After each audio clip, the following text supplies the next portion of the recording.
So it's time for a long overdue update. Unfortunately, the Chiltern Wonderland 50 didn't happen. I caught COVID the week before the race, so that was a bit of unfortunate timing. And going into the race, I was feeling pretty confident. I had run a couple of PBs in the last few weeks, so I feel like my fitness is in a pretty good place at the moment. It does also mean I can finally update this.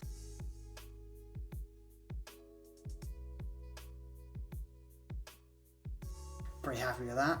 I've been using this downtime recovering from COVID to rethink about my training, and I've got now 9 months until the South Downs Way 100, so I've been having a big look at my training over the last 9 months and things I want to improve. And I want to be in a position in 9 months where I can actually enjoy running 100 miles.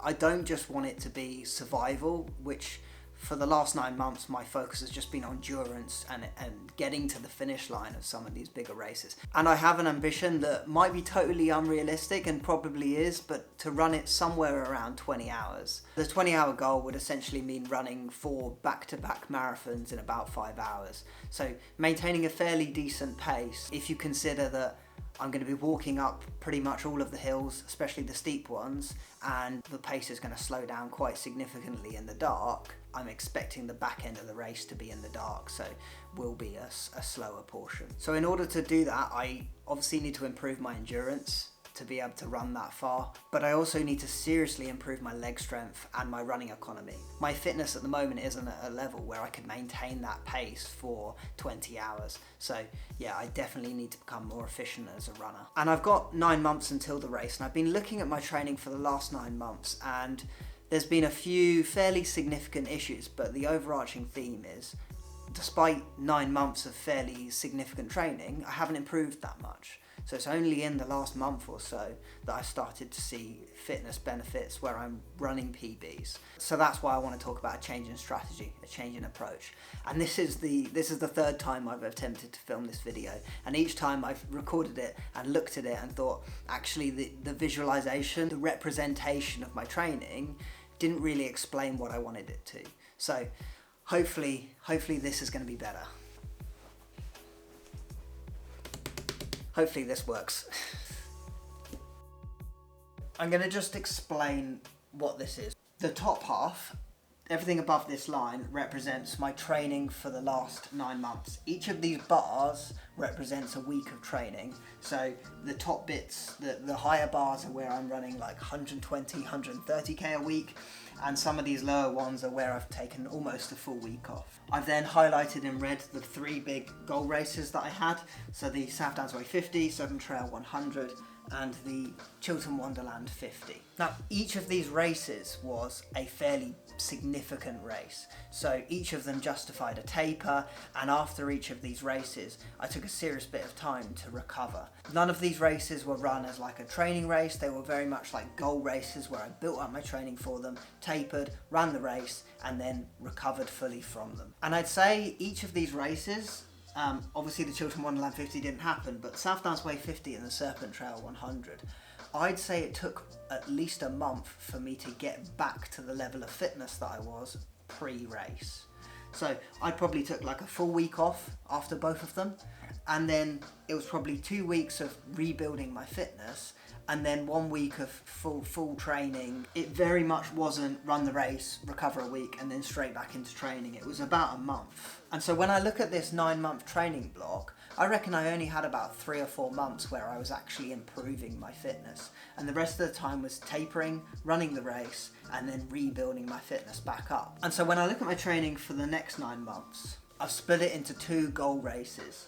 Obviously the 100 miler, the South Downs Way 100, and in the middle, in February, I've got Goodwood Marathon, so I'm going to treat that as like a goal race, an A race. And so instead of having these 3 training blocks, I'm splitting this up into 2 training blocks. So training for the marathon and then training for the South Downs Way 100. And so instead of having 8 or 9 weeks of training, I'm looking at something like a 17-week block of consistent high volume training. Almost double the amount of weeks where my fitness is going to be improving. And my hope is that in the long run, these longer training blocks significantly improve my fitness. And similar to the last 9 months, I've got some training races in there. So I've got the Gosport Half in November.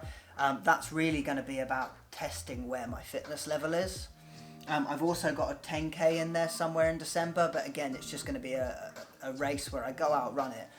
I don't need to taper necessarily for it, and I don't need to recover for a week afterwards. I'm also then going to run the North Downs Way 50 3 weeks before the South Downs Way 100. Again, it's going to be a training race. I'm not going to run that hard. I'm going to take it super easy, and I want to be able to run that 50 miler and then afterwards just go straight back into training in preparation for the South Downs Way 100. So in terms of my training focus, if you follow my training for the last 9 months, you'll know that this was all focused on endurance, about those really long runs on a Sunday, going out for 5-6 hours at a super easy, super comfortable pace. It was very much focused on, can I run 50 miles? Can I run 100k? With this new training block, I want to change that quite significantly. And I'm making 4 main changes. So length, time, intensity and strength. In terms of length, I've mentioned already, I want longer training blocks. So I don't want to be racing goal races as often. So in terms of time, previously all of my training has been about distance. So I'm going to run 90k this week, or 95k this week, or 100k this week. And all my weekly runs would be built up to making sure I hit that distance goal. And I'm switching that now to time. And there's a logic behind this. So I'm going to aim to build up to 12-hour weeks. So when I say that I'm going to do an hour easy run, it doesn't matter what level of fitness I'm at. As long as it's below my MAF heart rate, the effort for that run is going to be the same. I could be in 3:30 marathon fitness and run an hour at an easy pace, or I could be in 3-hour marathon fitness and run an hour at an easy pace, and it's the same amount of effort. So as I improve my fitness, the effort that I'm putting in each week stays consistent. That's the logic anyway. We'll see how that goes, and I'll talk more about the detail of how I'm going to structure my week in a second, but yeah, that's going to be a big shift for me, focusing on time rather than distance. In terms of intensity, I believe from the last month a lot of my fitness benefits have been from increasing the intensity of my running, so I'm going to put much more focus on hitting 20% of my running time at a higher intensity.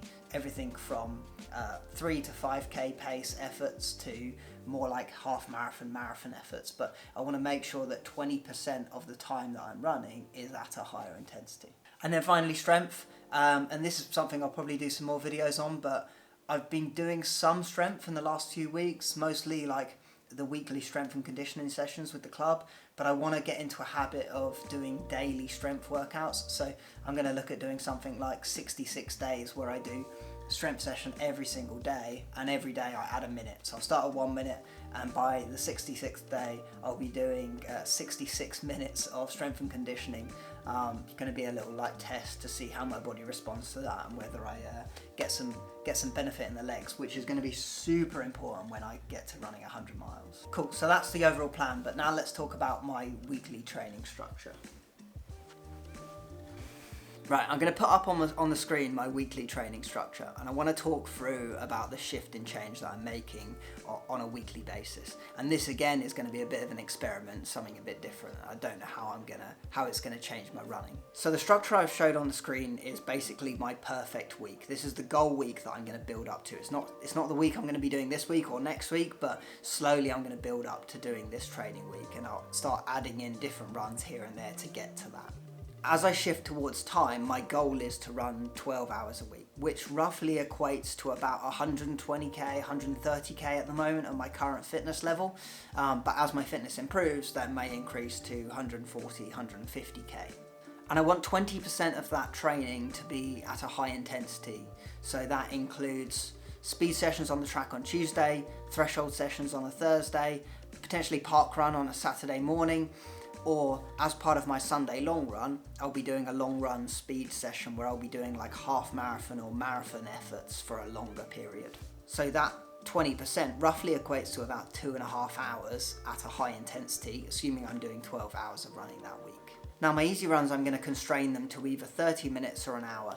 I don't want to be doing any easy runs longer than an hour, so what I'm going to do is I'm going to start splitting up my runs and doing much more double days. So if I need to do an hour and a half of easy running, I'll stick 30 minutes in the morning, an hour in the afternoon. That's going to be a big test for me from a lifestyle perspective, managing the time to go running more often, but I think constraining those easy runs and making sure that they are easy efforts will really help me recover for those harder efforts. So for at least the next 4 months, I'm going to be constraining my Sunday long runs to about 2.5 hours. Obviously, when I start training for the 100 miler, those long runs will shift up towards, 4 or 5 hour runs, and I'll be looking at back-to-back long runs, but at least until Goodwood Marathon, I'm going to keep the Sunday long runs at about 2.5 hours. And as I build up my training, I'm going to start to add in an extra long run on a Wednesday afternoon that's going to be about 2 hours, but that one will be very much at an easy pace because it will be between my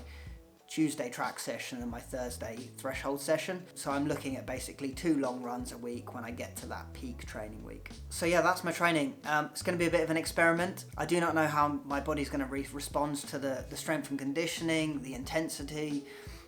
From a day-to-day perspective, I'm not sure how I'm going to manage running multiple times every day, so doing double days almost every day. Definitely going to be a challenge from a time management perspective. I think the logic of this whole training plan makes sense, but it's going to be interesting to see how my body responds to 17 weeks of back-to-back high volume training with intensity. There's a lot of opportunity for fitness improvements. We'll see whether my body can hold up and responds to it in a positive way. I think Goodwood Marathon is going to be a real good test in terms of where my fitness level is, and all this is doing is getting me in a place where I'm happy with my fitness level to then build for the South Downs Way 100. This is a long training block that's entirely focused on the South Downs Way 100. My hope is that this whole training block puts me into a position where I'm an efficient runner, I've got lots of leg strength, and I'm going into this 100 miler with the best opportunity to go there and run it and enjoy it and run it fast and feel like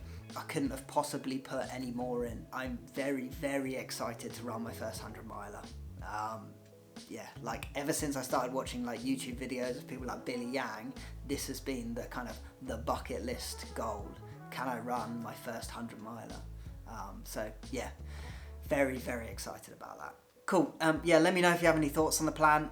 Always useful to get input from other people. Hopefully this was useful if you're also training for your first 100 miler. But yeah, cheers for watching. All right, bye.